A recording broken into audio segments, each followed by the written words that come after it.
श्रावण में अगर मान लो एक दिन आपका निकल भी गया, 2 दिन आपके छूट भी गए, कोई दिक्कत की बात नहीं।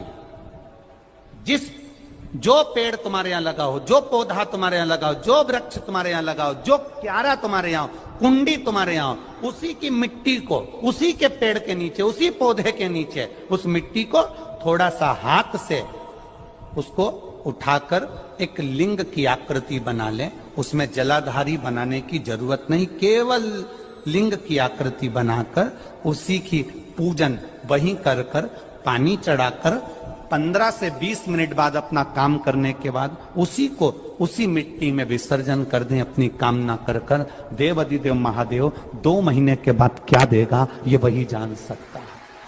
सोमवार के दिन तू मेरे मंदिर के दरवाजे पर चौखट पर बैठ जाना, और दूसरा प्रतिदिन शाम के समय पर तू बेलपत्री के पेड़ के नीचे बैठ जाना।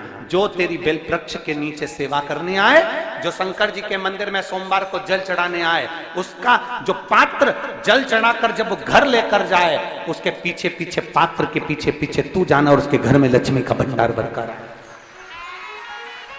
लक्ष्मी बेलपत्र के वृक्ष के नीचे तू विराजमान हो जा। उस बेलपत्र के वृक्ष के नीचे जो बुआरी लगाए, सेवा करे, चाकरी करे, एक बेटी को जैसे बड़ा करते हैं वैसे बेलपत्री के वृक्ष को जो बड़ा करे, बेलपत्री के वृक्ष का जो पालन करे, पोषण करे, उसकी संभाल करे, उस बेलपत्री के वृक्ष को जैसे जैसे वो उन्नति करे वैसे वैसे उसके घर में समृद्धि बढ़ते जाए।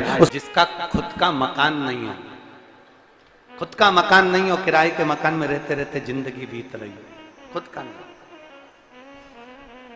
और बहुत दुख का जीवन चल रहा हो, बहुत कष्ट का जीवन, बहुत अपना खुद का कोई मकान नहीं, मान लो प्लाट है पर मकान बन नहीं रहा, या कोई प्रॉपर्टी अपनी नहीं बन रही, तो हम इस व्यासपीठ से कहना चाहेंगे कि एक प्रयोग अवश्य करिएगा, एक प्रयोग अवश्य। अपने आसपास के 5-6 बेलपत्र के वृक्ष देख लीजिए। अपने आसपास के नजदीक के 5-6 बेलपत्र के बड़े बड़े वृक्ष देख लो या छोटे वृक्ष देख लो।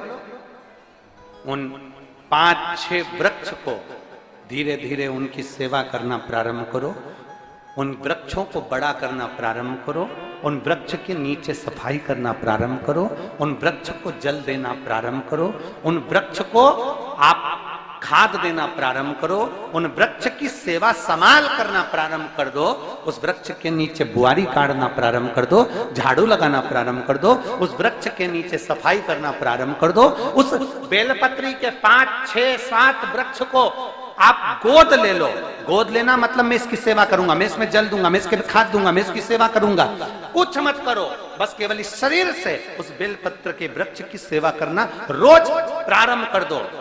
6 महीना इंतजार करना और 6 महीना लगातार सेवा करना, 7वां महीना आपका और हमारा, और बताना कि भोलेनाथ ने प्रॉपर्टी दिलाई कि नहीं दिलाई और आगे बढ़ा है।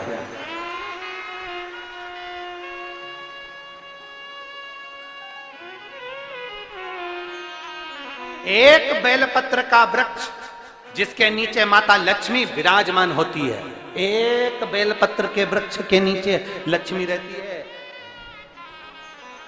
दुनिया के लोग कहते हैं लक्ष्मी जी का दिन कौन सा है, बोलो जम के जल्दी से।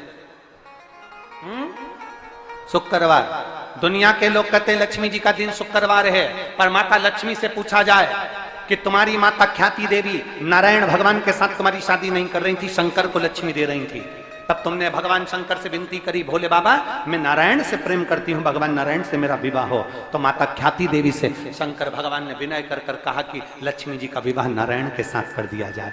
भगवान नारायण के साथ जब लक्ष्मी जी का विवाह हो गया, तब लक्ष्मी जी हाथ जोड़कर बोलती हैं, बाबा मेरा विवाह नारायण के साथ हो गया, पर मैं आपके चरणों की सेवा करना चाहती हूँ, बाबा आप कृपा करिए कि मैं क्या करूं आपके लिए। शंकर भगवान कहते हैं, लक्ष्मी बस 2 चीजें कर दे, एक सोमवार के दिन तू मेरे मंदिर के दरवाजे पर चौखट पर बैठ जाना, और दूसरा प्रतिदिन शाम के समय पर तो बेलपत्री के पेड़ के नीचे बैठ जाना। जो तेरी बेल वृक्ष के नीचे सेवा करने आए, जो शंकर जी के मंदिर में सोमवार को जल चढ़ाने आए, उसका जो पात्र जल चढ़ाकर जब वो घर लेकर जाए, उसके पीछे पीछे, पात्र के पीछे पीछे तू जाना और उसके घर में लक्ष्मी का भंडार भरकर आए। लक्ष्मी बेलपत्र के वृक्ष के नीचे तू विराजमान हो जा। उस बेलपत्र के वृक्ष के नीचे जो बुआरी लगाए, सेवा करे, चाकरी करे, एक बेटी को जैसे बड़ा करते हैं वैसे बेलपत्री के वृक्ष को जो बड़ा करे, बेलपत्री के वृक्ष का जो पालन करे, पोषण करे, उसकी संभाल करे, उस बेलपत्री के वृक्ष को जैसे जैसे वो उन्नति करे, वैसे वैसे उसके घर में समृद्धि बढ़ते जाए, उसके घर में वैभव बढ़ते जाए। ये शंकर भगवान माता लक्ष्मी से करे, भगवान शिव माता लक्ष्मी से करे। तो भस्म, अगर शिव के मंदिर में भस्म मिल जाए, शंकर पर चढ़ी हुई भस्म अगर मिल जाए तो, और अगर भस्म ना मिले ना तो शंकर के जो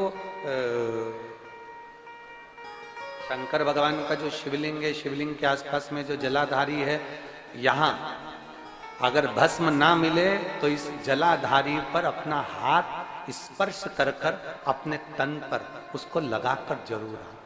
भस्म, एक शंकर पर चढ़ा हुआ जल, दूसरे नंबर पर है शंकर पर चढ़ी हुई भस्म। ये दो स्पर्श जरूर, स्पर्श। एक भस्म का एक बड़ा सुंदर चरित्र आता है। दूसरा, जिस भूमि पर बैठकर कथा सुनो उसकी रज को अपने मस्तक पर थोड़ा सा लगाकर अवश्य जाओ, तो जीवन का एक आनंद है।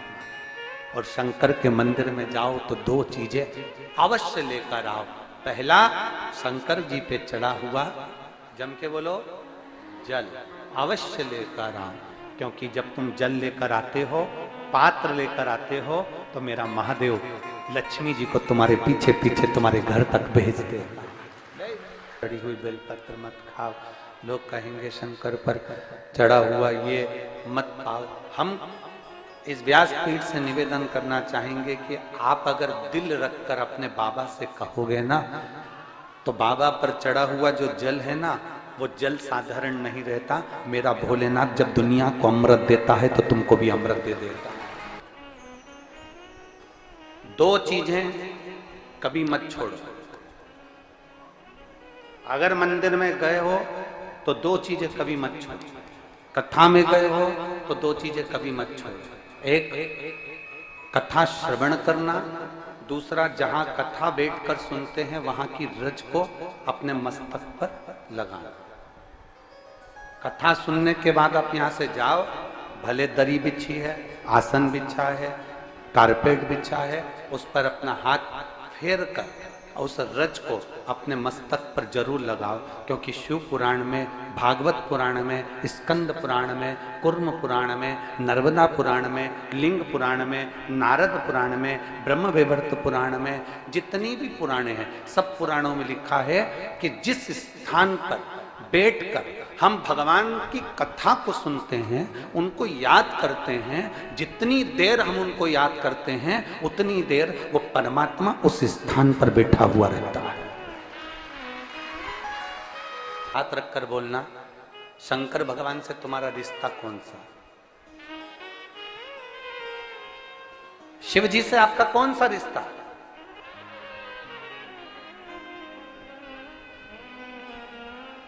शंकर भगवान को आप क्या मानते हो? हमने आपको एक संबंध बताया था कि सीहोर कुबेरेश्वर धाम आपका मायका है, तो हम आपके भाई हैं, तो शंकर भगवान आपके पिता हैं, आपके बाप हैं, आपका बाबा है, आपका दादा है।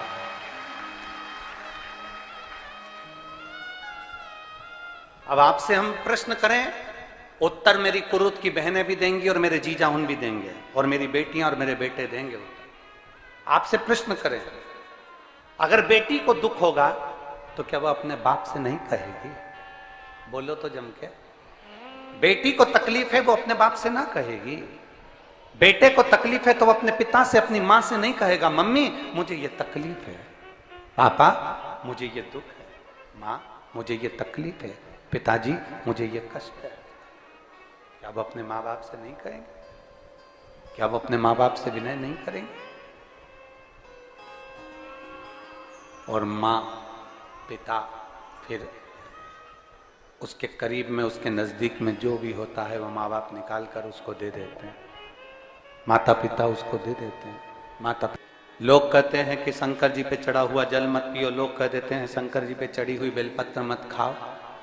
कोई इस बहन से पूछे, सुनीता सोनी से, कि शंकर पर चढ़े हुए जल से उसकी गांठ जो डबल से उसके शरीर में आ गई थी वो समाप्त हो गई, तो जरा विश्वास करिएगा कि एक बेटी अपने माँ बाप से ही तो कहेगी, और बाप के पास में जो होगा वही तो अपनी बेटी को देगा दुख को मिटाने के लिए। तो मेरे शंकर भगवान के पास तो उसका चढ़ा हुआ जल है। दूसरा, जिस भूमि पर बैठकर कथा सुनो उसकी रज को अपने मस्तक पर थोड़ा सा लगाकर अवश्य जाओ, वो जीवन का एक आनंद है। और शंकर के मंदिर में जाओ तो दो चीजें अवश्य लेकर आओ। पहला, शंकर जी पे चढ़ा हुआ, जम के बोलो, जल अवश्य लेकर आओ, क्योंकि जब तुम जल लेकर आते हो, पात्र लेकर आते हो, तो मेरा महादेव लक्ष्मी जी को तुम्हारे पीछे पीछे तुम्हारे घर तक भेज देगा। दो चीजें लेकर अवश्य आओ। और शिव पुराण में जाओ तो दो चीजें लेकर अवश्य जाओ। पहले नंबर पर शंकर की कथा और अपने अंदर विश्वास कि मेरे महादेव की मैंने कथा सुनी है, अब मैं भटकूंगी नहीं। सारी दुनिया में मैंने ठोकर खा ली, अब कहीं ठोकर नहीं खाऊंगी, अब तो दरवाजे पर महादेव के जाऊंगी, बाकी की कहीं। दूसरा, कथा में बैठी हूं बाबा के इस रज को, ये रज नहीं है, ये धूल नहीं है, ये मेरे बाबा के कैलाश 12 ज्योतिर्लिंग का चंदन है, इसको मस्तक चढ़ाऊंगी अपने हृदय से। लाते हो आप लोग? हाथ उठाओ जरा, रख लो, बहुत बढ़िया, प्रणाम आपको सभी को, नमन। 2 बूंद जल लेकर आओ, पगला नहीं पियो तो उस जल को अपने घर में छींट दो।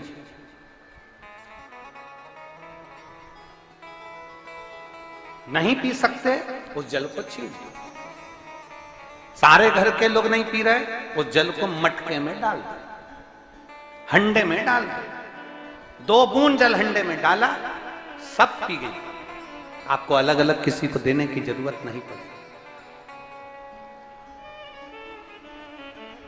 किसी को नहीं। हंडे में डाल दो, मटके में डाल दो, सब उस पानी को पीना रात।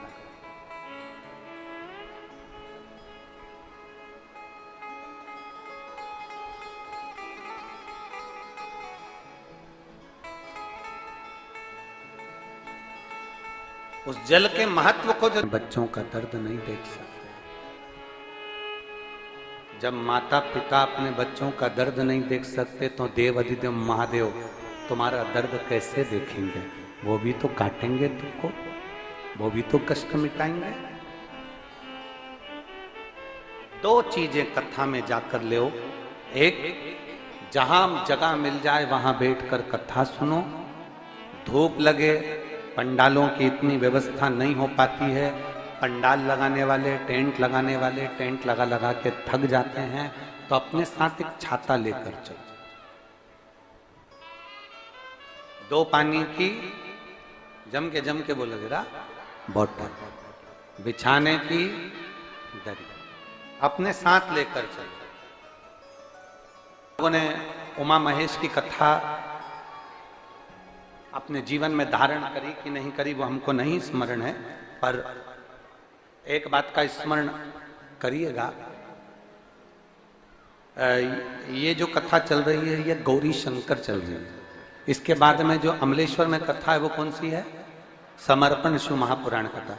उस समर्पण शिव महापुराण की कथा जब 2 तारीख को विराम हो जाएगी, तब उसके बाद में जो कथा 6 जून को प्रारंभ होगी सोलापुर महाराष्ट्र में, उस कथा का नाम रहेगा उमा महेश शिव महापुराण की कथा। उसको जरूर सुनो। सोलापुर में जो 6 जून से कथा होगी उसका नाम उमा महेश शिव महापुराण, उसको सुनना, श्रवण करना, उसको धारण करना है। उसमें इतने प्रश्न माता उमा ने भगवान महेश से करे हैं और महेश भगवान शंकर उसका हर प्रश्न का उत्तर दे रहा है भगवान महेश, भगवान शंकर हर प्रश्न का। बाबा बोले माता उमा ने भगवान शिव जी से, महेश भगवान से, भगवान शंकर से करेंगे, बाबा भोलेनाथ जी बताओ संसार में जन्म लेने वाले व्यक्ति के जीवन में उसके भाग्य में अगर सुख नहीं है, उसके भाग्य में खुशियां नहीं है, उसके भाग्य में कोई अच्छा है ही नहीं, तो वो जीव क्या करेगा? वो जीव क्या करेगा?